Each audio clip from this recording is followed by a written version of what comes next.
अब यहां देखिएगा, ये एक ब्रह्मांड है।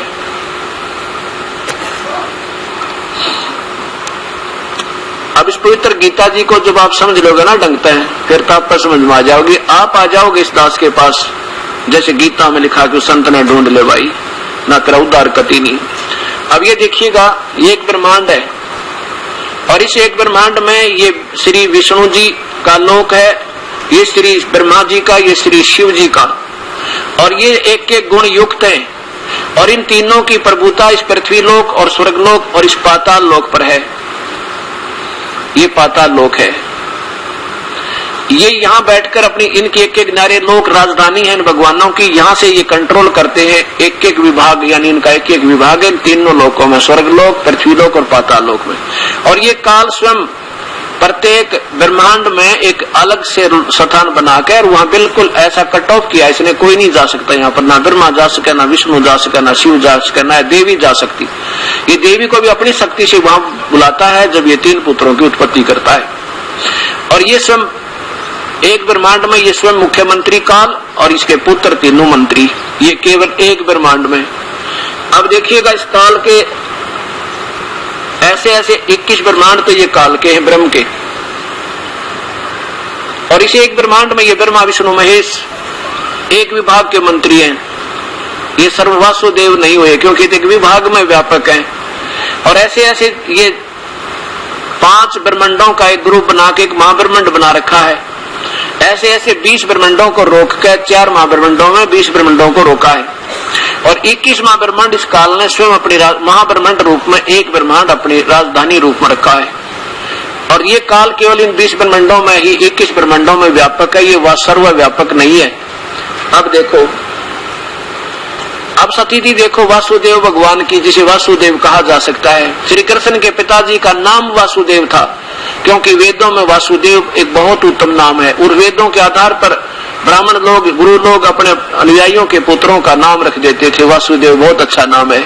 लेकिन श्री कृष्ण वासुदेव नहीं थे, न विष्णु वासुदेव है। अब देखो, ये एक 21 ब्रह्मांड में काल तो इसमें व्यापक है, यानी इतना ही व्यापक है, सर्वव्यापक नहीं है।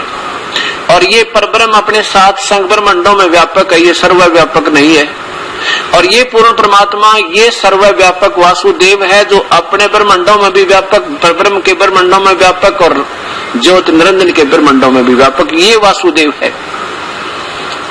अब जैसे प्रधानमंत्री या राष्ट्रपति सारे प्रांतों में भी व्यापक और प्रत्येक प्रांत के प्रत्येक मंत्री के विभाग में भी व्यापक, अर्थात वो कण कण में व्यापक है। उसकी सत्ता, उसकी खौफ, उसका डर, उसका भय, वो निराकार रूप में उसकी शक्ति सब में व्यापक है और वो आकार में अपने स्थान पर। ऐसे ही हर भगवान की स्थिति है, सब प्रभु आकार में है। विष्णु, श्री ब्रह्मा, श्री शिव और ब्रह्म, परब्रह्म और ये पूर्ण ब्रह्म सब मनुष्य जैसे हैं, लेकिन उन तक इनकी पहुंच ना हुई, प्राप्ति नहीं हो पाई। इसलिए वर्तमान के ऋषियों ने, इन ऋषि लोगों ने अपनी सोच से उनको निराकार कह के अपनी थ्योरी के न्यारे शास्त्र बना दिया जिनको उपनिषद कहा जाता है। हमने इन वेदों को फिर देखना है। उपनिषद क्या है? वो तो एक व्यक्ति विशेष का अपना अनुभव है और वो जहां तक इन पवित्र शास्त्रों से मिलता है तो ठीक है, इनसे नहीं मिलता है तो वो सत्य नहीं है, पूरा नहीं है। हमारे शास्त्रों को हमने फिर देखना। अब इसमें क्या आया कि वासुदेव सर्वमिति सर्वमात्मा सो दुर्लभ है। ओए होए, क्या बताते हैं? करोड़ों में कोई है नहीं रे झूम करा, अरबों में कोई गर्क सुन रही झूम करा। एक पंजाब से एक पुण्यात्मा, कबीर परमेश्वर की प्यारी आत्मा गरीबदास को, जब कबीर साहब ने गरीबदास जी को, जो हरियाणा में गरीबदास जी है छुडानी गांव में, उनको सचखंड सतलोक पूर्ण परमात्मा स्वयं ही आकर के कबीर साहब स्वयं आए थे और सतलोक लेकर गए थे। फिर सारी स्थिति सब ब्रह्मांडों की, इस सारे ब्रह्मांडों की रचना और सब कहाँ का क्या क्या हो रहा है, ब्रह्मा विष्णु महेश की क्या स्थिति है, ये सब दिखा करके वापस छोड़ दिया था।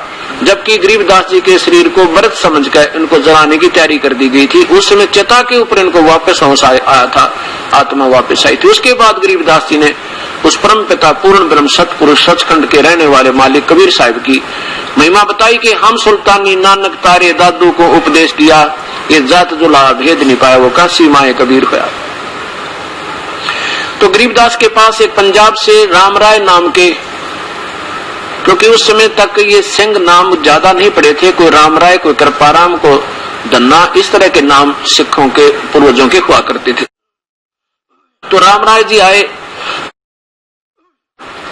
उनको ऐसे सुना था कि छुड़ाने में एक बहुत बड़े महापुरुष रहते हैं, तो वहां जाकर उनको ज्ञान सुना।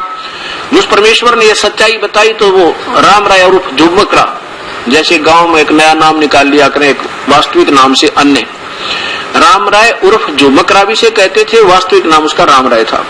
तब उस राम राय ने अर्थात झुमकरा ने कहा, परमात्मा ये ज्ञान अब तक कहाँ छुपा था, किसी ने क्यों नहीं बताया हमारे तय, ये हमारा कैसे दुर्भाग्य रहा।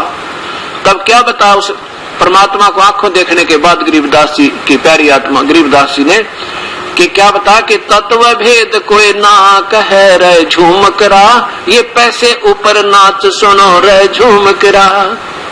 तत्व भेद कोई नहीं जानता, इन्हें तो अपनी रोजी रोटी का धंधा बना रखा भाई, ये नहीं जानते भगवान के बारे में, सबको गुमराह किए बैठे हैं संत जन। आप भी धोखे मरिए, आपको भी गुमराह कर रहे हैं। और कहा भगवान फिर हमने तो बहुत संत देखे हैं, बहुत संतों के पास गए, उनके पास यही व्याख्याएं मिलती जुलती मिली है, ये जो रास्ता आप बता रहे हो ये तो प्रभु हमने कभी नहीं सुना। तब क्या बताया कि करोड़ों में कोई है नहीं रे झुमकरा, कोई अरबों में कोई गर्क सुनो रे झुमकरा। इस संत ने बता, इस मार्ग को बताने वाला संत अरब संतों में पाओगा तो ना अरबों में, करोड़ों में भी नहीं पाओ भाई। होए होए।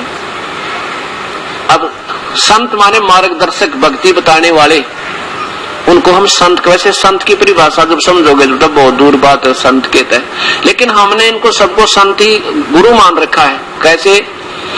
जैसे एक गांव में अगर 10,000 की आबादी है तो 5,000 गुरु पाओगे, पक्की बात समझ लेना। क्यों? कोई नई लड़की आवेगी ब्याही, उसका लड़का होगा, बालक होगा, तो पहले तो अपनी सास ने पूछेगी अब क्या करना इसका, वह बताओगी बाहर लीगा दर दे बेटी। फिर पड़ोसन आवेगी, वह बताओगी इसका भीतर लीगा दर दे बेबे। तीसरी आवेगी, वह नौकेगी चौराहे वाली की बोल दे 25 रुपये, तेरा बेटा सुखी रहेगा। फिर आओगी नौके थरगुड़गा में आने की मान है, उसकी पूछ दे। पांचवी वहां, यानी 10,000 की आबादी में 5,000 गुरु हैं। और फिर ये रामकृष्ण और ब्रह्मा विष्णु महेश और ब्रह्मा हनुमान आदि की पूजा बताने वाले की भी गिनती को ना, तो सारे संसार में नौके अरब संतों में इन मार्गदर्शकों में तो न कोई पाओगा भाई, ये आम नहीं है। ऐसे गीता प्रमाण दे रही, बहुनाम जन्मा नाम अंते ज्ञानवान माम प्रपद के। और वासुदेव सर्वमिति स महात्मा सुदुर्लभ है, सुदुर्लभ मन मुश्किल से मिलने वाला है वो संत जो तत्वदर्शी है, ये बताने वाला कि ये परमात्मा इनसे कोई और है। जैसे गीता जी के 15वें अध्याय के 16 और 17 श्लोक को फिर देखो कि ये समझा देगा ना, वो वास्तव में पूर्ण परमात्मा पूजा की योग्यता इनसे भी भिन्न है, वो अलग है। वो तो नौका भाई बड़ी मुश्किल से मिलेगा तुझे, ये पवित्र गीता जी।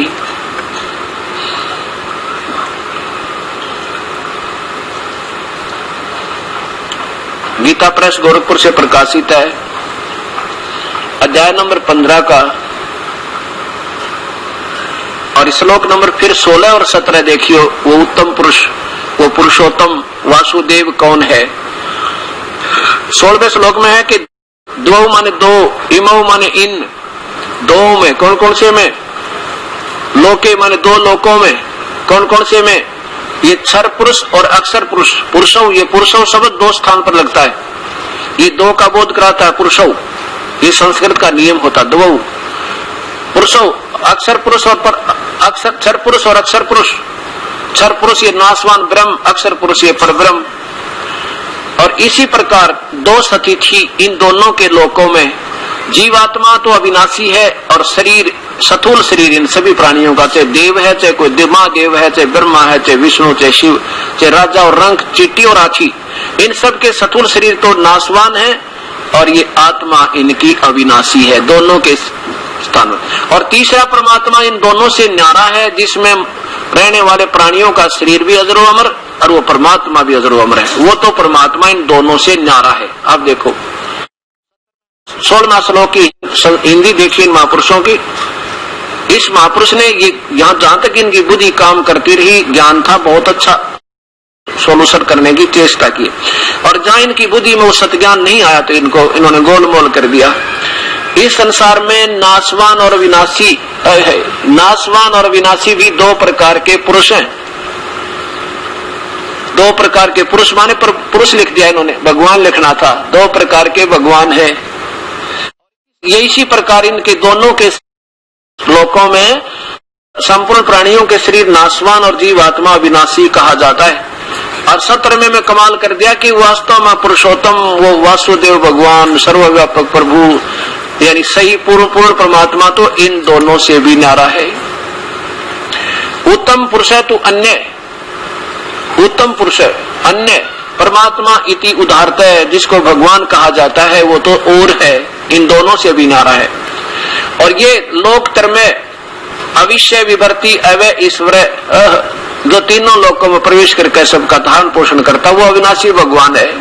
देखो नीचे सरलार्थ देखिएगा। उत्तम पुरुष तो अन्य ही यानी सही भगवान वास्तव में परमेश्वर पुरुषोत्तम वासुदेव तो कोई और ही है, जो तीनों लोकों में प्रवेश करके सबका धारण पोषण करता है। अविनाशी परमेश्वर परमात्मा इस प्रकार कहा गया है। अब यहाँ आपको क्या करेंगे, ये अनजान लोग कहेंगे देख 18वें श्लोक में भगवान कहता है मैं पुरुषोत्तम हूँ। अब देखो 18वें श्लोक में 15वें अध्याय के 18वें श्लोक में क्या कहता है ये काल कि मैं तो क्षर पुरुष नाशवान हूँ। इसको पहले देखिए अध्याय नंबर 4 का और श्लोक नंबर 5, तब आपके याद रचेगी यह दास की कथा जो आपको बताना चाहता है। अध्याय नंबर 4 का श्लोक नंबर ये 5 है। हे परंतम अर्जुन, मेरे और तेरे बहुत से जन्म हो चुके हैं, उन सबको तू नहीं जानता मैं जानता हूँ। अर्थात गीता बोलने वाला भगवान तो नाशवान है, ये अजरो अमर अविनाशी है ही नहीं। इसके भी मृत्यु जन्म और इनके उपासक के भी जन्म और मृत्यु होते रहते हैं। इसलिए क्या लिखा है कि जिन्होंने वेदों को पढ़ा और वेदों के अनुसार इन्होंने मुझे मालिक मान लिया, पुरुषोत्तम मान लिया, क्योंकि मेरे अंतर्गत जो 21 ब्रह्मांड में जितने भी प्राणी चाहे वो स्थूल शरीर में है चाहे जीवात्मा रूप में, उनसे तगड़ा हूं मैं। अब मुख्यमंत्री अपने नीचे के सभी अधिकारियों से, आम व्यक्ति से और मंत्रियों से तगड़ा है, लेकिन वो सर्वव्यापक नहीं है, वो पूर्ण नहीं है। फिर भी ऐसा कहना चाहे कि लोक वेद होता सुना सुना ज्ञान जो शास्त्र में प्रमाणित ना हो, और किसी व्यक्ति विशेष की अपनी सोच से जो क्षेत्र कुछ एरिया उस पर आधारित हो, उसको लोक वेद कहते हैं। क्या बताता है ये गीता बोलने वाला भगवान, यही गीता जी के अध्याय नंबर 15 का और श्लोक नंबर ये देखो इधर 18, 17 आपने पहले सुन लिया। क्योंकि मैं नाशवान जड़ वृक्ष अक्षेत्र से अतीत हूँ, इनसे तगड़ा हूँ जो मेरे अंतर्गत आते हैं, और अविनाशी जीवात्मा से भी उत्तम हूँ, इनसे तो उत्तम हूँ मैं, मेरे अंतर्गत जितने प्राणी आते हैं। इसलिए मुझे इस लोक वेद के आधार पर, लोके वेदे लोक वेद के आधार पर मुझे मैं पुरुषोत्तम नाम से प्रसिद्ध हूँ, लेकिन मैं पुरुषोत्तम नहीं हूँ। मुझे तो लोक वेद के आधार पर, सुने सुना ज्ञान के आधार पर, क्योंकि मैं इन तो तगड़ा हूँ जो मेरे अंतर्गत आते 21 ब्रह्मांड में, इसलिए मुझे पुरुषोत्तम प्रसिद्ध हो रहा हूँ, पर मैं पुरुषोत्तम नहीं हूँ। वो पुरुषोत्तम तो कोई और है, वो वासुदेव तो कोई और। अब ये सिद्ध हो गया। अब आगे देखो 20, 21, 22 और 23। अब जो भक्त आत्मा प्यारी आत्मा पहले दिन आता है तो यूं सोचेगा कि इस महाराज जी का जो अपने लिए ठीक है ना, जो गीता जी के श्लोक वो सेट कर रखे हैं, और आगे बाकी ना सुनाता जहां इसके जो ना सेट नहीं होंगे इसके ज्ञान के आधार पर। ऐसा नहीं, इस भ्रम को निवारण करने के लिए ये थोड़ा सा और आपको सुनाऊंगा। अब 7वें अध्याय का 19वां श्लोक सुन लिया, और 20, 21, 22 इसका लिंक कहां से है? 12, 13, 14, 15 तक क्या कहा भगवान ने कि इन तीनों गुणों तक की पूजा, अन्य देवताओं की पूजा मूर्ख लोग करें। 15वें श्लोक में 7वें अध्याय के में क्या कहा है कि इस तीनों गुणों तक की पूजा, रजगुण ब्रह्मा, सतगुण विष्णु, तम गुण शिव जी, यहाँ तक की पूजा ये मूर्ख लोग करते हैं, नादान राक्षस स्वभाव को धारण किए हुए। अब इससे लिंक आगे 20वें श्लोक का होगा। अपनी महिमा बताकर फिर उनको फिर दोबारा लताड़ता है परमात्मा कि ये अन्य देवताओं की पूजा करने वाले नादान मूर्ख, इनको क्या लाभ होगा। ये देखिए अध्याय नंबर 7 का और श्लोक नंबर यहां देखो, इधर 15 14 देखो पहले। क्योंकि ये अलौकिक अर्थात अति अद्भुत त्रिगुण में मेरी माया, रजगुण ब्रह्मा, सतगुण विष्णु, तमगुण शिव जी के द्वारा फैलाई गई ये रचना का जाल, ये त्रिगुणमयी माया जो इनसे होने वाली, इनकी पूजा से होने वाला लाभ है, ये कहते ये बड़ी खतरनाक है, दुष्टर है। और जो व्यक्ति, जो साधक मुझको भजता है, यानी ब्रह्मा विष्णु महेश और अन्य देवताओं को छोड़कर जो मुझको भजता है, इनसे अच्छा लाभ मुझसे मिलता है, इनसे ऊपर उठ जाता है, इनका उल्लंघन कर जाता है। जैसे मुख्यमंत्री कहे कि तुम आन दूसरे अधिकारियों या इन मंत्रियों के पास जाते हो, मेरे पास आ जाओ, इनसे अच्छा तो मैं लाभ दे दूंगा। लेकिन कुछ ऐसे काम हैं जो इस मुख्यमंत्री के बस के भी कोई ना, वो कहेगा ये प्रधानमंत्री करेगा, भाई मेरी पावर से बाहर है। तो यहाँ बताया है कि मुझे नहीं बचते, जो मुझे बचते हैं तो इन माया का यानी ब्रह्मा विष्णु महेश अच्छी लाभ मुझसे प्राप्त करते हैं। आगे देखो 15वें में लिखा है कि माया के द्वारा यानी तीनों भगवानों के द्वारा क्षणिक सुख, इनकी भक्ति से क्षणिक लाभ प्राप्त करके ये प्राणी इन्हीं पाश्रित हो गए नादान, और इसलिए इनको भक्ति तो बनी नहीं पर ये राक्षस बन गए। माया के द्वारा जिनका ज्ञान हरा जा चुका है, राक्षस स्वभाव, असुर स्वभाव को धारण किए हुए, राक्षस स्वभाव को धारण किए हुए मनुष्यों में नीच और दुष्कर्तिन माने भक्ति के बुरे कर्म करने वाले, दूषित कर्म करने वाले मूर्ख लोग मुझे नहीं बजते, माम न प्रपदन्ते, मुझको नहीं बजते अर्जुन, मुझको नहीं बजते यानी मेरी पूजा नहीं करते। ये तीन नीचे के देवताओं की, ब्रह्मा विष्णु महेश और इनके नीचे की भक्ति करते, ये मूर्ख लोग राक्षस स्वभाव को धारण किए हुए। अब इससे लिंक आगे है कहाँ का, इससे आगे लिंक है 20वें श्लोक तक। अब इससे पहले कल भी आपको उदाहरण दिया था, आज फिर बताता हूँ कि जैसे भगवान शिव की पूजा की थी रावण ने, और उस तमोगुण की इतनी पूजा की थी शिव की कि अपने यहाँ से गर्दन काट के, गर्दन नहीं दोनों हाथ भी काट के और समर्पण कर दिया था। क्योंकि उस रावण जैसी सैक्रिफाइस आत्मा ने, उस डिवोटी आत्मा ने संत ठीक ना मिला, गुरु ठीक ना मिला, और उसने जैसे गुरु ने आदेश दिया बेटा ये शिव ही पूर्ण परमात्मा है, इसकी तू भक्ति कर ले, ओम नमः शिवाय, ओम नमः शिवाय करके, और उसने इतनी भक्ति कर ली जो आज के शिव के उपासक तो 70 जन्म नहीं कर सकते, और उसने अपना सिर भी चढ़ा दिया भगवान के चरण। उसका जितना वर्क डन, जो सैक्रिफाइस किया, उतना फल भगवान शिव ने दे दिया, सोने की लंका दे दी, भाई ठाठम ठाठ कर दिए, और फिर इनकी पूजा से बुद्धि भ्रष्ट होने बना रहे को नहीं, अपनी ही माता का अपहरण कर लिया, सीता ने उठा लिया, और सब ने समझाया मानना नहीं, मूर्ख, और इससे बुरा कर्म और क्या करेगा जो शास्त्र विरुद्ध साधना की उसने। तो ऐसे ही राक्षस स्वभाव को धारण किया इसने, ये तमोगुण की उपासना से राक्षस स्वभाव को धारण किए हुए मनुष्यों में नीच दूषित कर्म करने वाले मूर्ख लोग ब्रह्म साधना भी ना करते, मेरी भक्ति भी ना करते। ऐसे ही हिरण्यकशिपु ने ब्रह्मा की रजोगुण की पूजा करके सिद्धि शक्ति लेकर राक्षस कहलाया, कुत्ते वाली मौत मरा। ऐसे रावण कुत्ते वाली मौत मरा और गधा बना। अब क्या बताते ये नादान संत, क्योंकि रावण को पता था राम के हाथों में मैं स्वर्ग जाऊंगा, इसे नीच आत्मा ने, और स्वर्ग की कहा स्थान गधे को, जिसने इसे जन्म किए, 100 झोटे मांस खाया करता, 100 मुठ के दारू के पिया करता एक दिन में कसाई, बताओ। क्योंकि शास्त्र साधना ठीक ना होते थे ये जीव जो है बेचारे अपना पथ भ्रष्ट होकर बुरे हो गए, नहीं तो आत्मा बुरी नहीं, जय नरा ठीक मिल जाता है। तो अब मार्ग जब ठीक मिल जाए, आप देख लेना जो सारे संसार में फिर सतयुग ना हो जाता है, क्योंकि उस परमात्मा से हमारा लिंक हो जाएगा जो हमें धन दे, भाग से ज्यादा भी दे, हमारे पाप कर्म काट दे, फिर हमने ना लूटने की जरूरत पड़े, ना किसी ने ठगने की आवश्यकता पड़े, ना बुद्धि हमारी खराब हो, हमारे सारे काम सरे, और हमें ज्ञान हो जाए कि ज्यादा नहीं चाहिए, केवल इतना चाहिए जिसने काम चल जा, ये सब छोड़ कर जाना है। बच्चे हैं अपने, वो अपने भाग पाओगे, उनसे ज्यादा नहीं मिलेगा चाहे हम कितने प्रयत्न कर लें। ये संविधान भूल रहे हम, इसलिए ज्यादा पाप भी कर जाते हैं जिसका हमें फिर भोग भोगना पड़ता है। अब ऐसे ही विश्वामित्र ने भगवान विष्णु की साधना करके और अच्छा दाऊ में तो पाया, और अपने साथी वशिष्ठ मुनि के 100 पुत्रों की, बालका की कसाई की तरह हत्या कर दी, 100 बच्चों की। तो ये तीनों गुणों के उपासक कहते राक्षस स्वभाव को धारण किए हुए, रजगुण ब्रह्मा, सतगुण विष्णु, तमगुण शिव जी के उपासक को गीता बता रही है, दास नहीं बता रहा। अगर इसमें कोई गलत हो तो फिर चेक कर ले, संतजन प्रार्थना करता हूँ। और दास से कोई गलती हो जाए या कोई गलत टिप्पणी होगी हो तो मैं हाथ जोड़कर क्षमा याचना करूंगा और अभी सुधार लूंगा अपनी को, और ताकि मेरे द्वारा दिए गए मार्ग से कोई आगे आने वाले समय में ये भोली आत्मा फिर भ्रमित ना हो जाए, मैं दोषी ना हो जाऊं। क्योंकि हमने शास्त्र आधार से बात करनी है, कोई करेगा तो, और शास्त्र से अलग कोई अपनी टिप्पणी बताएगा हमें स्वीकार्य नहीं है, उससे कोई बात नहीं होगी।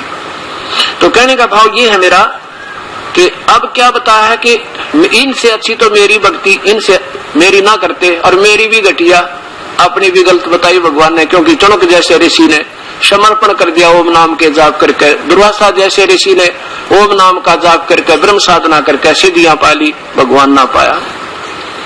क्योंकि वेदों में वर्णित विधि से प्रभु प्राप्ति नहीं है। ये गीता जी के अध्याय नंबर 11 का